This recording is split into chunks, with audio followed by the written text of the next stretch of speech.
Alright, what I have here are 5 cool albums from the mostly mid to late 90s. An era that people would tell you that metal was dead, but we all know that's not true. And I just got a different angle going on today. My phone's dying, so I gotta plug it in. But where do I make these videos? This is the basement of my house. And this place for years was basically the spare bedroom where our family and friends would crash when they were in the Toronto area. But ever since I decided, hey, this is my house, I'm going to decorate the way I want, people don't really want to sleep down here anymore. I don't know what the problem is, but whatever. So, what's my first album?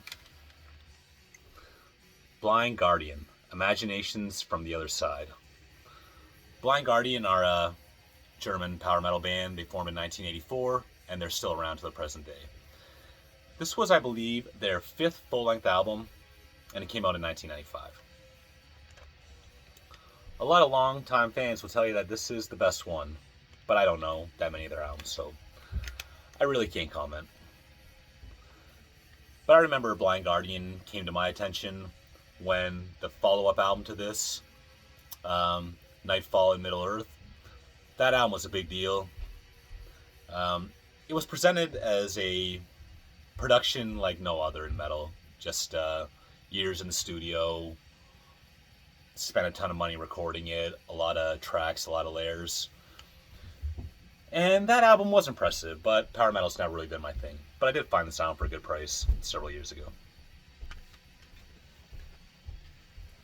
Next up, Crowbar, Odd Fellows Rest. Crowbar are an American sludge metal band from New Orleans, formed in 1990, and they are also still around to this day. And their first 4 albums were slow, very heavy, sludgy metal. They had a friendship with Phil from Pantera, which kept them in the public eye a bit and got them some attention. But Odd Fellows Rest, the 5th album, was definitely a change in tone. It was much more emotional, much more varied, not as heavy, but better. And a lot of people tell you that this is the best thing that they've ever recorded.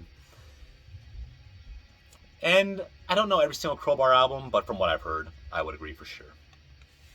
So this album came out in 1998, and the CD I have here is a double disc package. So you have Odd Fellows Rest from 1998, and for what it's worth, you have the follow-up Equilibrium from 2000, which is somewhat similar, but many people will tell you is one of the worst Crowbar albums.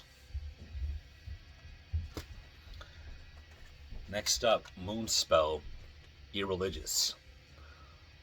Moonspell are a Portuguese gothic metal band. They formed in 1992.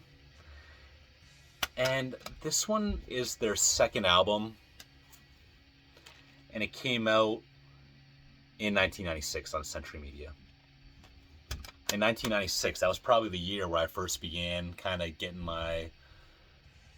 sinking my teeth into extreme metal a little bit. This isn't really an extreme metal release, more of a gothic metal with a little bit of black metal.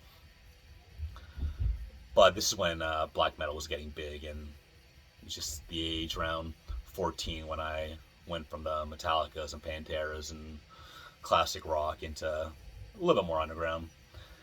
Century Media during the 90s, that was a tough label to beat, for sure. In Flames, Clayman. I'm cheating on this one a little bit. This one probably came out in early, mid-2000. This was, maybe their 5th album? And I think this is the last great thing they did. They did some okay stuff after this, but this was the last album that was at least a 7 out of 10 in my opinion. The first 3 tracks here, to me, are the ones that stick out. Bullet Ride, Pinball Map, and Only for the Weak. Pinball Map is a pretty immediate song, and I hear some people bagging on that, but I think it's pretty cool. And this era, this came out Nuclear Blast, and just these major independent metal labels at this time were doing a lot of cool things, and I just like the packaging and the way they sound, and they're just good CDs. Notice the shirt I have here. This is In Flames Come Clarity. As you can tell, I might not be the biggest In Flames guy, and even this Come Clarity album was so-so to me. But I mentioned before that my sister is married to a Swedish guy, and he's from the Gothenburg area, and he sent me this shirt for a Christmas gift one year. So I appreciate him thinking about me and my love for metal, right? Yeah, it's just another memory of having I had a full-time summer job in high school one year, and I take the subway, take a bus, and then a subway, and then another bus back to the suburbs.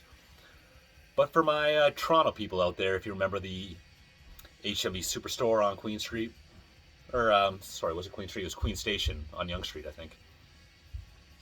But the HMV Superstore, nonetheless, I used to go there twice a week and just get a couple releases every time on my way home from work.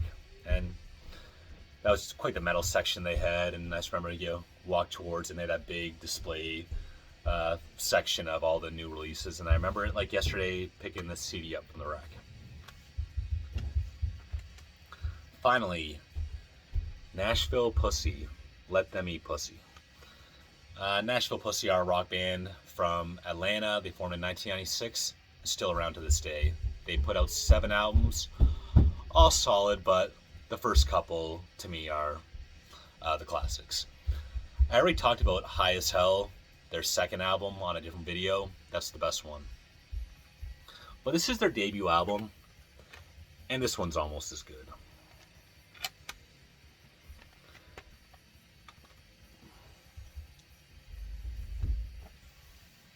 My favorite song on here is probably I'm the Man, and maybe the closer, Fried Chicken and Coffee.